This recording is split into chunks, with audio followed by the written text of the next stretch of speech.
I have very good memories of this hall, and I'm very glad that so many of you have chosen to spend Valentines night here with me and Matt. We're real romantics. Saturday night, Valentine's night in Frizinghall Community Centre. Frizinghall is a very great community, and this community centre a very great one. And as I say, some great work happens here, and it's vital to the community. And playing host tonight to one of the most watched and revered television performers. But enough about me. Now seriously, I just want to say a few words because you get to hear me all the time, and especially in the next 85 or 86 days or so, you're going to be hearing me every single day. But you don't often get a chance to hear Max Keiser, at least not in the flesh. Though you can catch him 3 times a week on RT. Max is one of the most viewed television personalities in the entire world, having broadcast across the world for many years on many platforms. And I'll say more about that in a moment. First of all, I wanted to explain why I'm on a walking stick. You'll recall that in August I was attacked by a man wearing an Israeli army uniform who's now spending 16 months in a cold prison cell. The bruises quickly healed, but the back injury did not, and recurs from time to time, and it's just my bad luck that it recurred on Thursday night, and so I come among you with a walking stick, but don't be misled. It fires bullets. It's a James Bond walking stick. So if there are any ill wishers, you know, do bear that in mind. It's been a tumultuous few weeks for me, for respect, for my colleagues, and for the Palestinian cause, which many of us hold dear. And I just wanted to say a word about BBC Question Time, because it leads neatly into Max Keiser and his personality. Many of you will have seen Question Time a week past Thursday in Finchley, in the London borough of Barnet, which is quite falsely described as a Jewish area. First of all, there are no Jewish areas any more than there are Muslim areas. There are no no-go areas for any British Member of Parliament. And if we were to so declare Bradford as one of those, where no Member of Parliament that we disagreed with could dare turn up for a television broadcast, you can imagine what the coverage would be. Secondly, the London Borough of Barnet does have 16% Jewish population, but it has 14.5 Muslim population. But there were no visible Muslims in the audience of Question Time, and many did try to join the audience, which is a subject to which we are giving some attention. Thirdly, many Jewish people support us on Palestine. Many Jews are not Zionists. Most Jews are not Israelis. And most Zionists are not Jews, and many of them don't even like Jews. We love Jews. We just hate Zionism, and we hate Israel. And we're not going to be afraid to say so on the BBC or anywhere else. The fact that the BBC handled Question Time in the way that they did is one of the main reasons why RT is such a valuable national resource. It's the fastest growing television platform in the entire world, broadcasting in English, in Russian, of course, in Spanish, in Arabic. It is the most watched television platform in the world, and those who try to marginalize it, who try to paint it as some kind of Putin platform, should know this. that there are far more people in this country admire President Putin than admire David Cameron or Barack Obama or any of these other political leaders in the world. Secondly, nobody tells me, and certainly not Max, what to say. Nobody at RT has ever said to me, you should say this, or you're not allowed to say that. That's for Max. Well, even his own wife, who's sitting next to him, doesn't know what he's going to say next, because he is a force of nature. And what is his nature? Max came from the world of high finance in Wall Street. He knows these bankers, I said, better than anybody else in the world. He's not against the capitalist system. He's just against crooks pretending that they are the capitalist system. He's against bankers who take us over a cliff by their recklessness, their greed, and in some cases their criminality. And he's against government that exists only for the benefit of bankers and at the expense of the many who are not bankers. Max is that rarest of things, an absolutely honest man who tells the truth as he sees it, who makes the call that he thinks is the right call. And he is, as you're about to find out, just about the most eloquent, effervescent individual that I have ever met. He is, all the way from New York City, the great Max Keiser.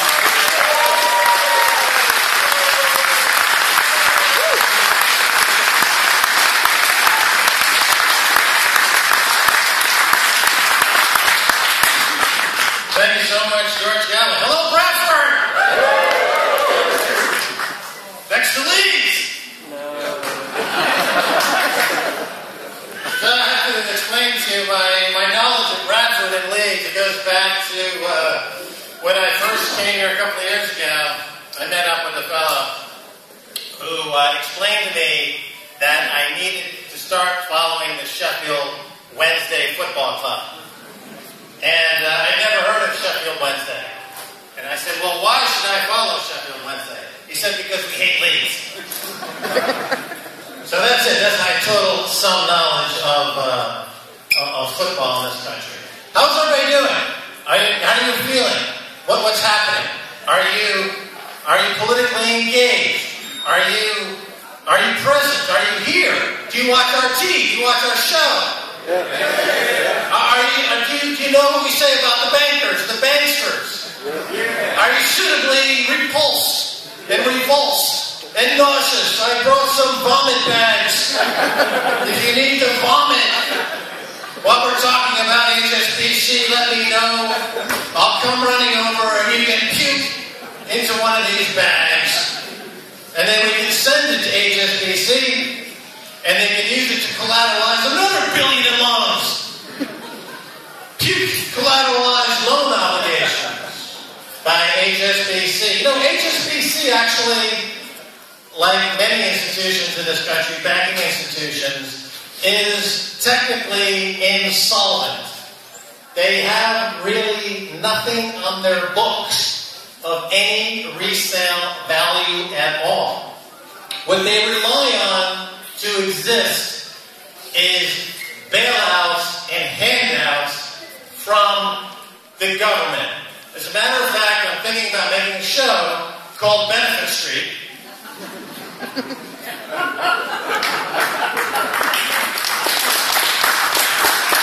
Starring HSBC, Royal Bank of Scotland, Lloyds, and Barclays. They rely so heavily now on these state subsidies that the entire discipline of economics has been turned upside down. If you listen to Mark Carney, who runs the Bank of England, he warns against what he calls deflation. And yet his cure for deflation is to pump these zombie banks with more free money. To keep these zombie banks alive. Because they're technically insolvent. Without the free money, without the 0% interest rates, nothing quantitative easy, these banks would have to declare bankruptcy. And they would go the way of the banks in Iceland. And they would be in jail. The bankers would be in jail because they committed fraud. Over and over again. Jail is the nice thing for these bankers to be experiencing. Look what's happening in Greece. Greece finally said, you know what? We've had enough of the Troika. We've had enough of the IMF. We've had enough of the EU. We've had enough of bankster-imposed terrorism, financial terrorism. And they have put into government now folks that are pushing back against these institutions. And they're saying, look, we're in Greece, we're bankrupt. Stop trying to steal the state lottery. Stop trying to steal the shipping lanes, the shipping business, the islands of Greece to pay off debts that we never are responsible for. You impose them from above. And to pay off these debts, you're seizing our assets. You're seizing the things we've spent hundreds of years building, thousands of years developing. You're stealing them. What does this remind you of?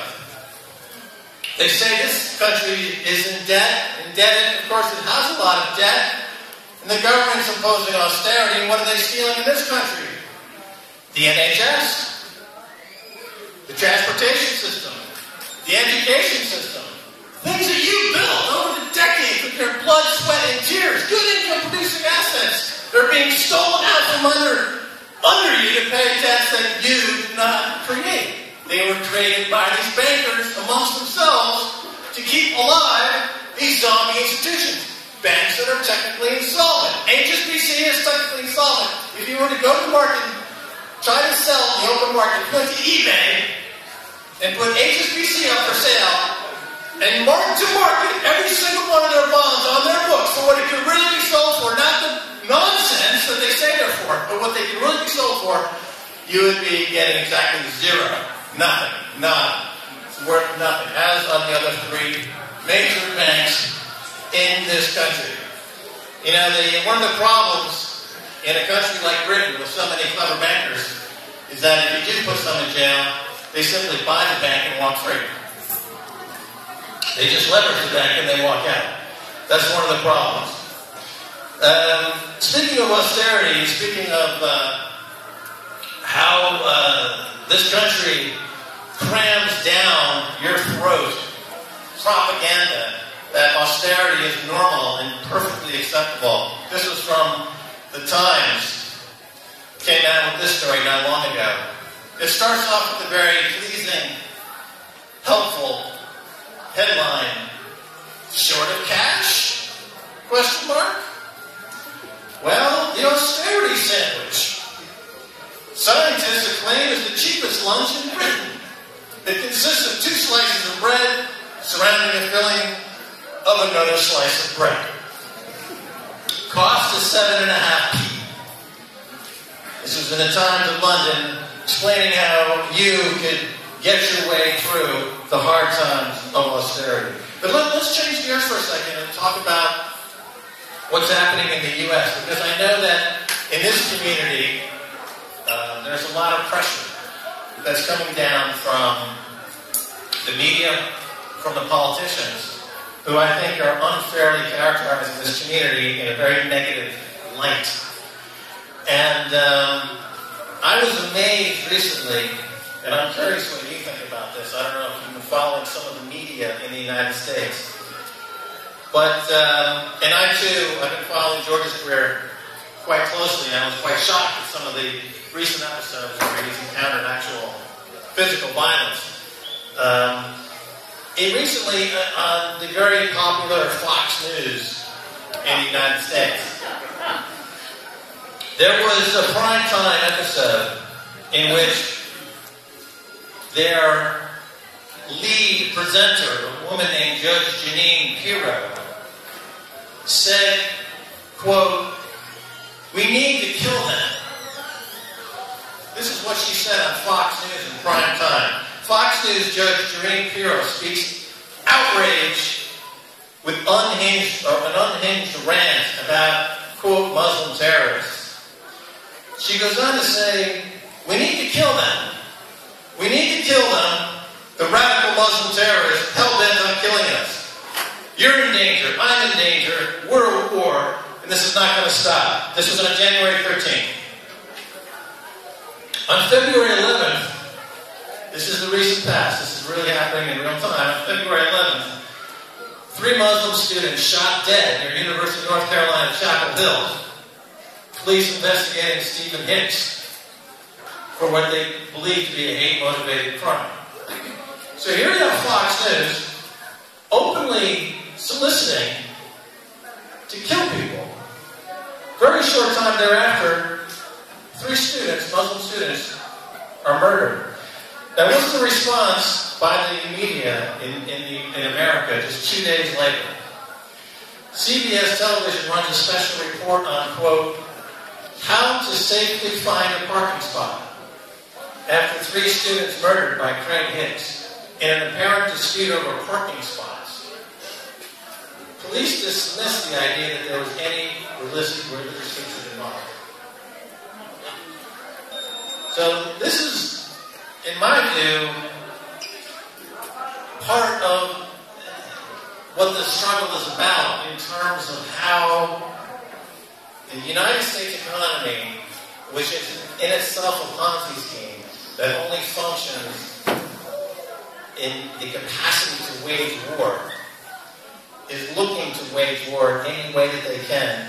And the media is so captive and so managed and censored that CBS Television News, home of Walter Cronkite, considered the standard bearer of news in America, would say 2 days after 3 people were murdered in what is obviously a religiously motivated hate crime at the behest of Fox News, which characterized this as an episode of a parking dispute. That to me goes beyond being nearly irresponsible. That to me means that there truly is a conflict and a tension, and we're on a serious path toward needing to resolve these issues. But in my view, ladies and gentlemen, in my view, it does come back to the economics, what I would call the economics of hatred. Because in the United States, economics of hatred pays. And this is carried over into the United Kingdom. Hatred is the fastest way to make money. Fear is the fastest way to make money. I know from working on Wall Street for many years that it's much easier to get somebody to motivate them to sell in panic out of fear and make a commission than to get somebody to buy something out of faith that they're going to be wealthier and have that hope. Hope never makes as much money as fear. That's why on events like the 1987 stock market crash and other like events, stockbrokers make out like bandits, because that kind of sudden influx of panic and fear drives all kinds of markets to extremes, and this is where the professionals on the inside are making most of their money. So there's a motivation to create chaos. There's a motivation to create fear because it's profitable. And that's the economics of hatred and the economics of fear. And that's what I see in this current coalition government. That's what I see in all the parties in the UK, is that they're pushing this economics of fear. They don't want people to take a step back and think, you know what, maybe it doesn't make sense that interest rates are being driven to zero and I get nothing on my pension returns. I have no savings. I'm being panicked into participating in all manner of schemes and buyouts and leverage buyouts and restructurings that make no economic sense whatsoever. The costs for me are going up. If the government and Mark Carney is saying the problem is deflation, let me, by a show of hands in this room, how many are experiencing prices that are deflating and going down? At the end of the month, our prices, you're charging your grocery bill, are your costs or your monthly expenses, are they going down by show of hands? Or are they going up? Show of hands. Well, so what do they mean when they say that there's deflation? Well, there's deflation on the balance sheet of these banks when their bonds are collapsing because they're worthless, and it requires them to print lots of money to bail out these banks. And oh, by the way, there's a corollary to that, and that is that your purchasing power for your British pound, it goes down, and wages, of course, are not going up. Wages are flat, and wages are going down. So when you add that all together, you end up with lower and lower living standards and more tension. And to shift blame from the bankers who are engineering this financial nightmare, they stir racial hatred and fear. And they do it in the U.S., and they do it here.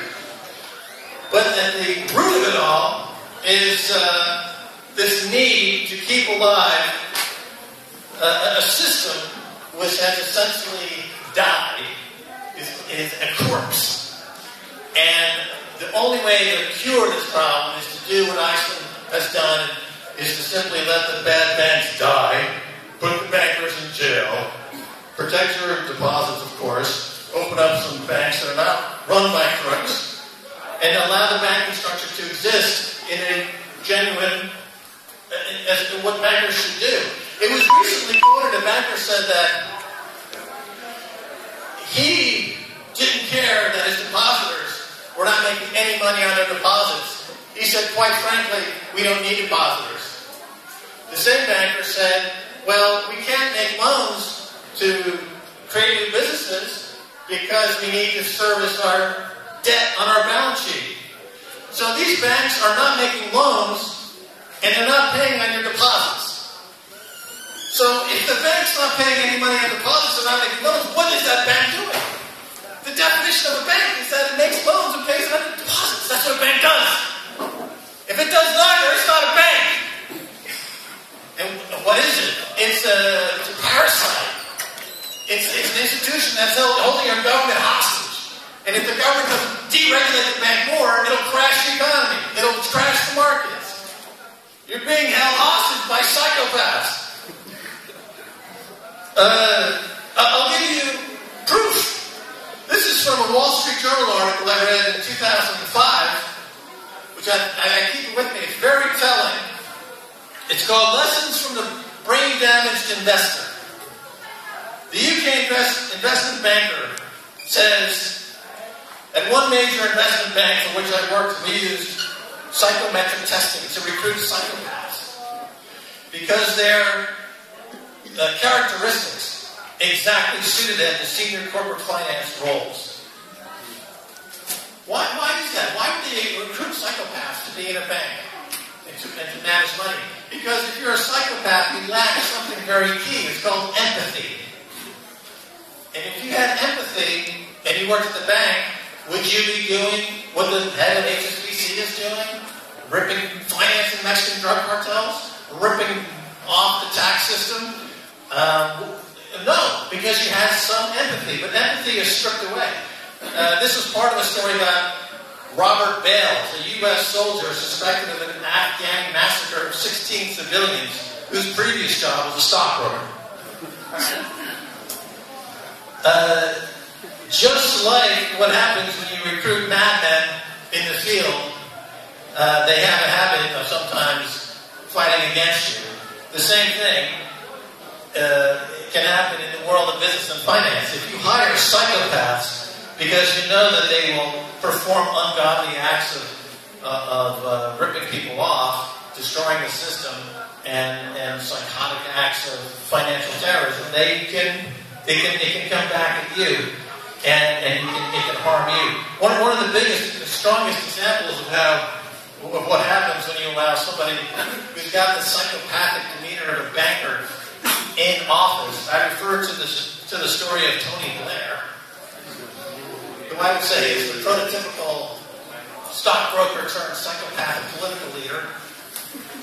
And I've told this story a few times. I think it's one of the most disturbing stories in recent British history. But Tony Blair was in office during a time when the British aerospace was being investigated for a major problem. They had a £200 million slush fund that they were using to launder money back and forth between this huge deal was being done between Britain and Saudi Arabia. And the Financial Times did a very powerful expose of this. They were being investigated by the slush fund, and apparently French Bandar, told Tony Blair while he was in office that if the Serious Fraud Office did not call off the investigation in the slush fund, that he could not guarantee another 7/7 like bus bombing wouldn't happen in London. Think about that for a second. This, of course, was after 9/11, the sitting prime minister being threatened with an act of terror. And what does Tony do? He, of course, does nothing. And this is the Serious Fraud Office, of course, does nothing. The regulators in this country do nothing. They are completely captured by the banks. And you've seen this now with the HSB scandals and many other scandals, that there's absolutely no pushback by the regulators. Occasionally, though, how are we doing, by the way? Is everyone? Yeah, let's go.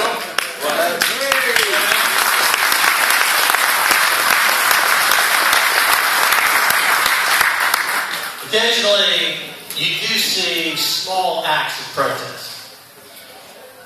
Here's the headline: that's the wrong kind of deposit.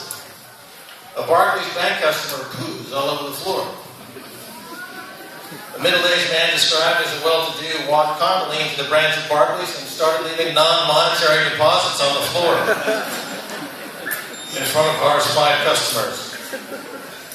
One eyewitness said the man looked calm but angry as he made his mess in the bank. Small acts of defiance. Small acts of defiance.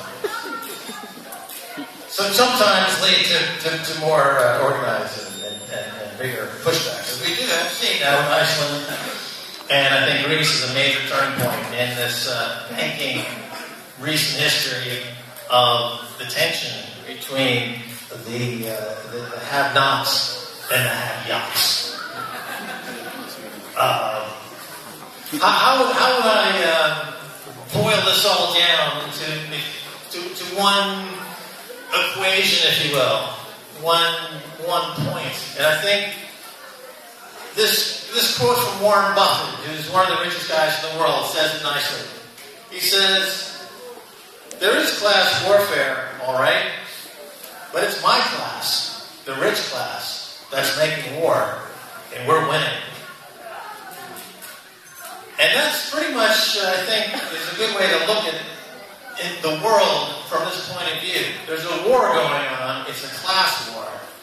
But it's coming from the top, and it's attacking the bottom. Now, how do the rich wage class war against the poor? And if you think about it, when it's the poor waging class war against the rich, famously in the French Revolution, you had decapitation. That was the centerpiece of the Reign of Terror and the end of nobility in that era. When it's the rich going after the poor, it's decapitalization. Decapitalization. Any way this class can decapitalize you, can remove your economic sovereignty, they will. Mostly, it comes from increasing debt.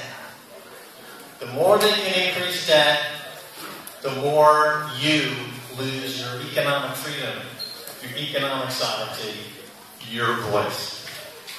And, for example, in Britain pays every week £1 billion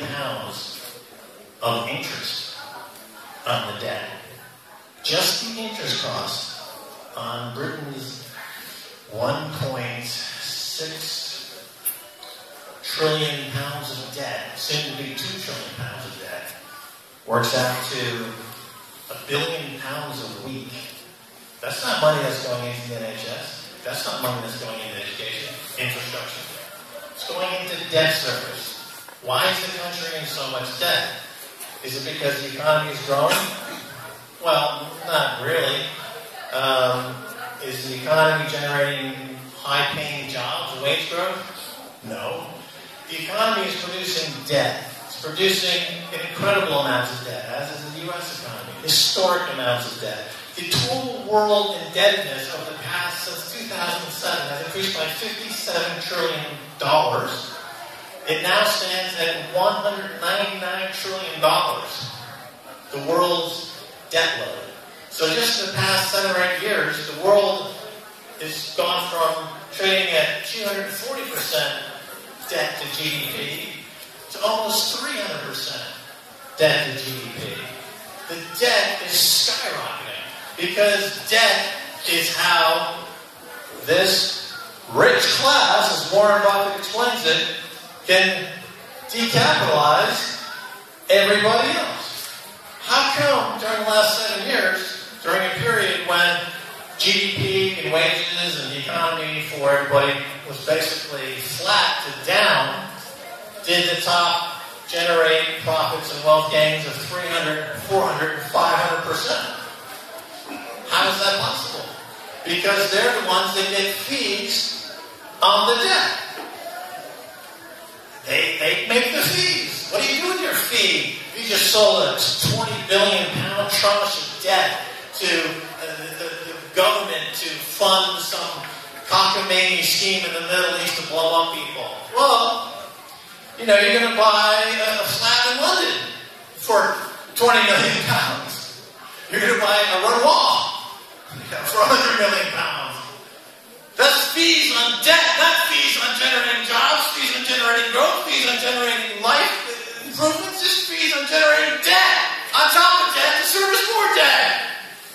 And this government says, well, we're not going to do anything about it. HSBC, slap on the wrist. Barclays, slap on the wrist. Barclays had a group within the bank called the Global Restructuring Group whose job was to find their own customers who were straddling the line of bankruptcy, push them over the edge, push them into bankruptcy, and then buy the assets for pennies of a dollar and sell them to another division at Royal Bank of Scotland. That's your bank! Attacking your companies with your jobs, with your money! Bastards!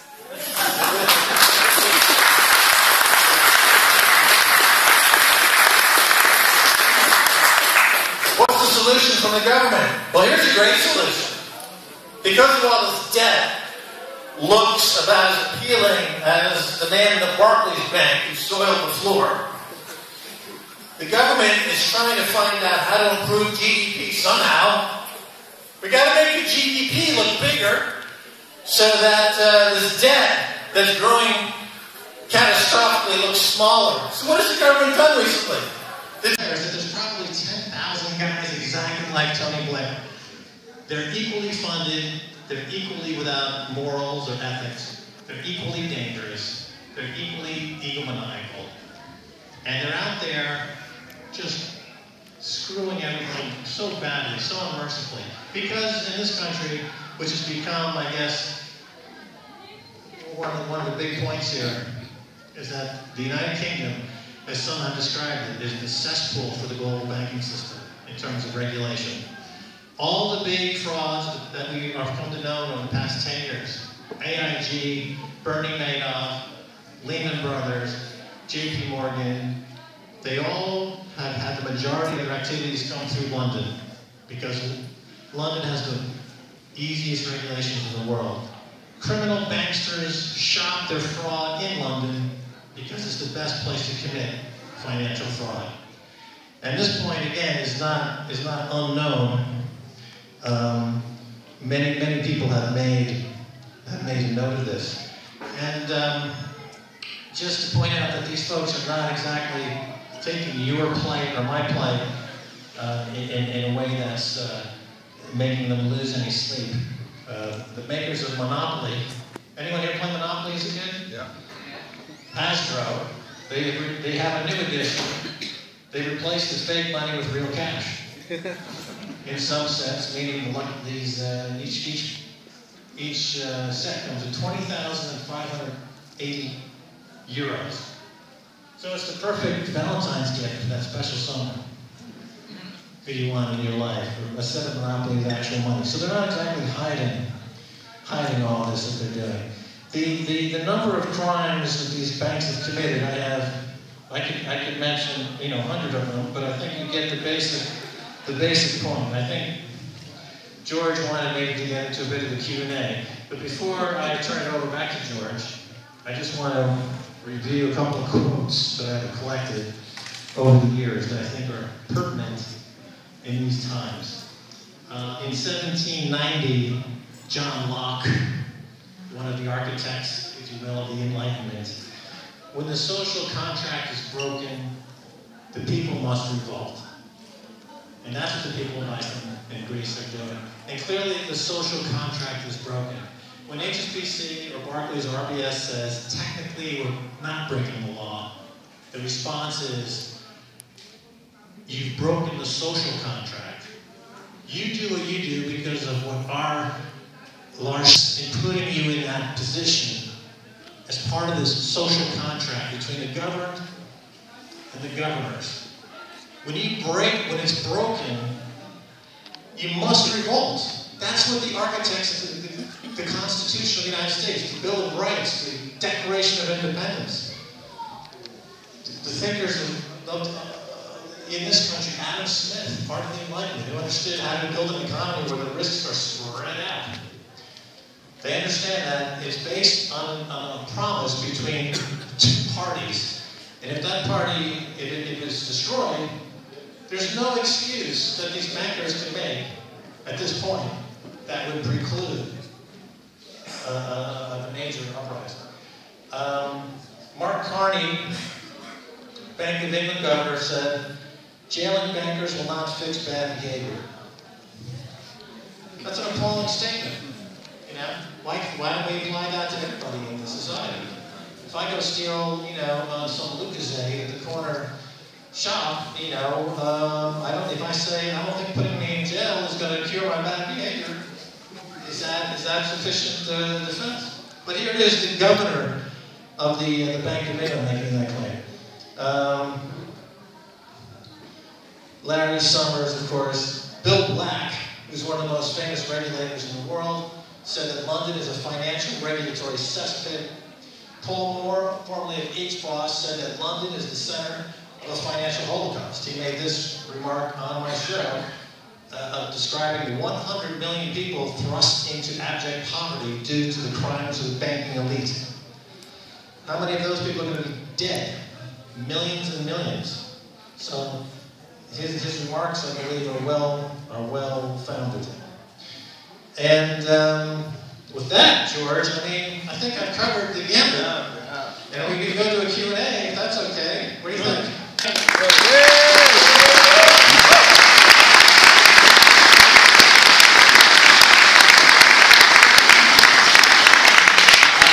just want to add a few things. All of this criminality began, and most of it happened, when we had a so-called Labour government in power. All of it. That's why it's so easy for David Cameron to answer the attack which Ed Miliband is now making and which I support. All that Cameron has to say, for example, on the HSBC issue, is that every single one of these crimes that you are talking about took place when you were in government. Tony Blair and Gordon Brown boasted of the extent to which they made London the crime capital, the financial crime capital of the world. One of the biggest criminal outfits is called Goldman Sachs. You remember them? One of their directors was so rich that he didn't notice his personal secretary stealing £2.3 million from his personal bank account. She was coming to her work in a yacht. I'm not making that up. She was birthing it in St. Catherine's Dock at the Tower of London. She was walking around all day jangling her jewellery. And he didn't know that she paid for it all out of his bank account using his checks. Blair and Brown together boasted at a Christmas Eve soiree in Goldman Sachs that every single partner present was paying less in income tax under them than they had been paying under Margaret Thatcher. Gordon Brown described just bore the crash the era we were living in as a golden era, when we were building up all this debt and allowing through deregulation and light touch regulation, we were building up to the crash of 2008. And when the banks collapsed, Alistair Darling, a former Trotskyite, rose in the House of Commons to explain how it is that we were going to bail out these banks to the tune of hundreds of billions of pounds without taking a seat on a single one of the banks that we were now bailing out. He said, I don't, and I have never believed, he said, in governments having seats on the boardroom, in the boardroom of private banks. I did rise and point out that when he had been a Trotskyite, he very definitely did advocate governments having seats, all the seats in these boardrooms.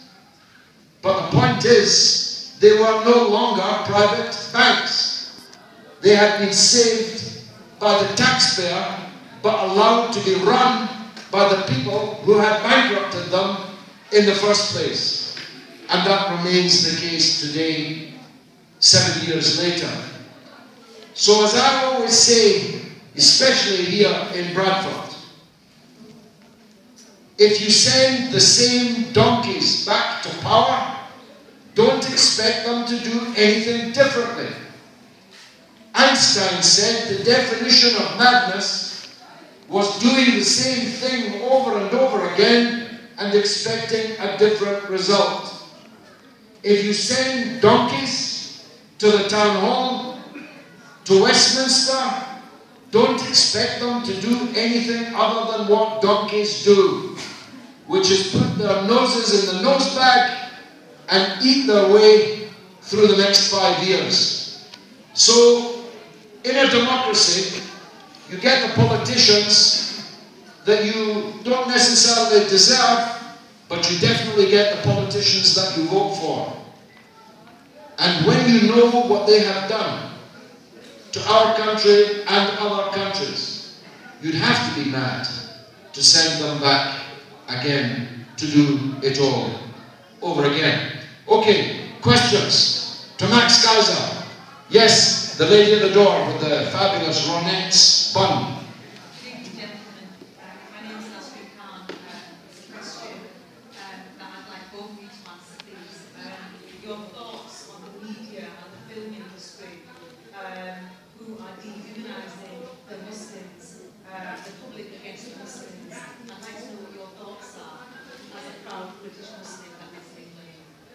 Well, Max touched on this, and I'll let him answer it substantively, but I would just, as a precursor to what he'll have to say, nothing could crystallize this sense of rage and injustice that the questioner feels more than the media coverage of the murders of the man and his wife of 6 weeks and her sister in Chapel Hill, North Carolina.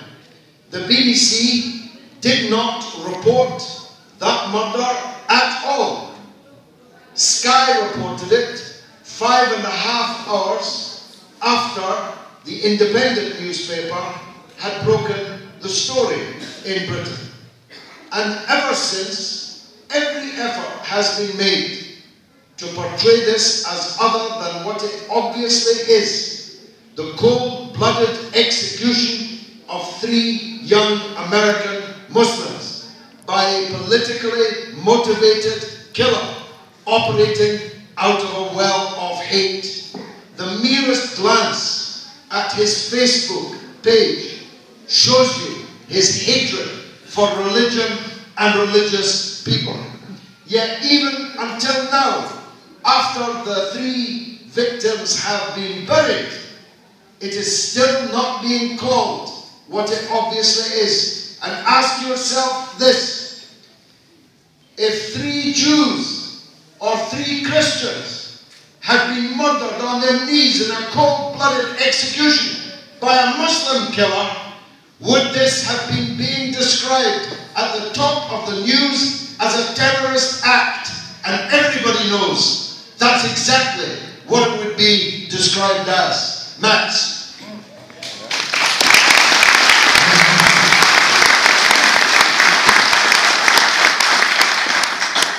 Well, 240 years ago or so, Americans were the terrorists, according to this country, Britain. And we staged a revolt. And to me, the Muslim population is being scapegoated, essentially. Yeah, they're being scapegoated. And, you know, growing up, as I have in the United States,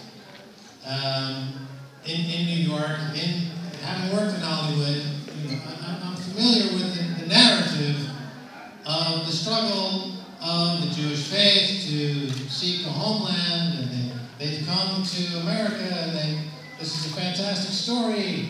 And there's always that question that people have. It's nagging this group for many, many years, hundreds of years. This question that comes up with the phrase, how did it happen? How did it happen? These atrocities and these things that happened going back to the middle of the last century. How did it happen? And some will say, there wasn't enough fighting back. There wasn't enough fighting back. It was the story of the frog in the water, the boiling water. It gets a little warmer, and then before the frog knows it, the frog is cooked. And the history, as we go back to the last century, it's a horrific story that was over time, gradually to the point of that extraordinarily heinous mid-century series of events. But as an American who was once considered a terrorist 240 years ago, we got guns and we fought back. So I just, as a scapegoated portion of the population, are we to imagine a story of acquiescence, of complete loss?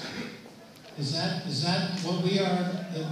I can only speak as an American. That doesn't truck with me. That doesn't make sense to me.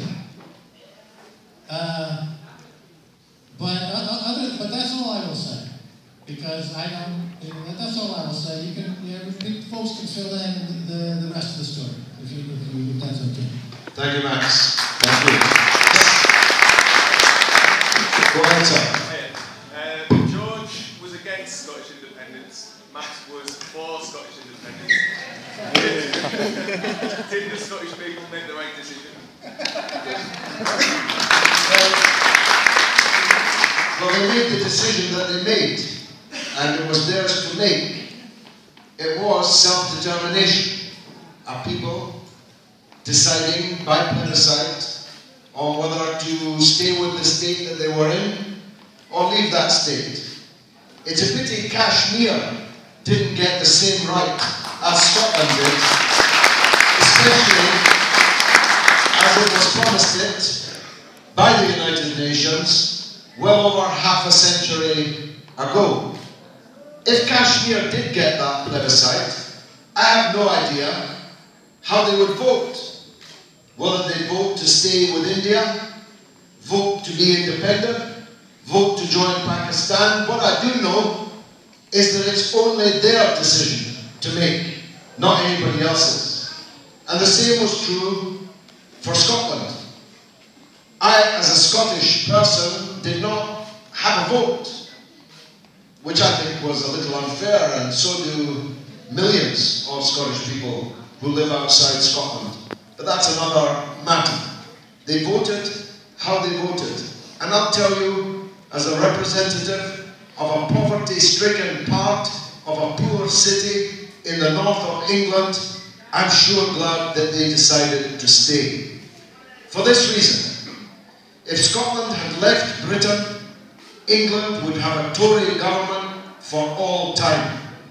And if England had a Tory government for all time, Bradford would be as well packing its suitcase and leaving for somewhere else. Not that I'm expecting Ed Miliband to be any kind of great Labour Prime Minister. But any Labour Prime Minister is better than any Tory Prime Minister so far in this country, not the border or non-existent border between England and Scotland. Are you insisting on a last word? Quick addendum to that is, if you're talking about splitting up the oil, Georgia, let's talk about splitting up the debt. There's all of the debt in the city of London and Floyd on those in Scotland. How about if they will split the oil accordingly, but all the debt can stay in Westminster? How about that? Take £1 billion a week in debt. If it did stay in Westminster, that would be fine. But it would stay in Bradford West, not in Westminster. And that's our problem. The gentleman right at the back of the hall, yes, with the white shirt. Go ahead, sir. Max, I would like your view on global debt facility, which is being granted around, and there is huge amounts of gold which was collected over the centuries by the royalties and the Vatican, which is not within the system. So, any views on that particular angle which the lady... What's your name, sir? You get the Question of the Night award. Big round of applause for that, man.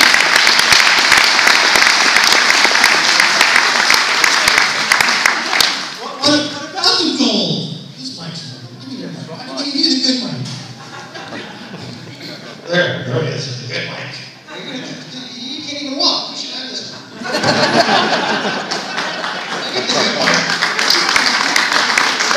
Now, you asked about the gold, and of course, there was a point in time where Britain had a lot of gold. But they sold 60% of it. 400 tons. Who did that? Gordon Brown. If you see him up in Scotland, tell him you don't like that either. Okay, so yeah, the gold, as you see, sovereigns around the world and central banks around the world for the first time in 50 years are buying record amounts of gold because they realize that this paper Ponzi scheme from the city of London and Wall Street is on its last legs. And we will once again return to an economy, a global economy, that is settled in gold. And this is something for y'all to keep in mind. I don't make financial recommendations or advice. I'm not here to do that.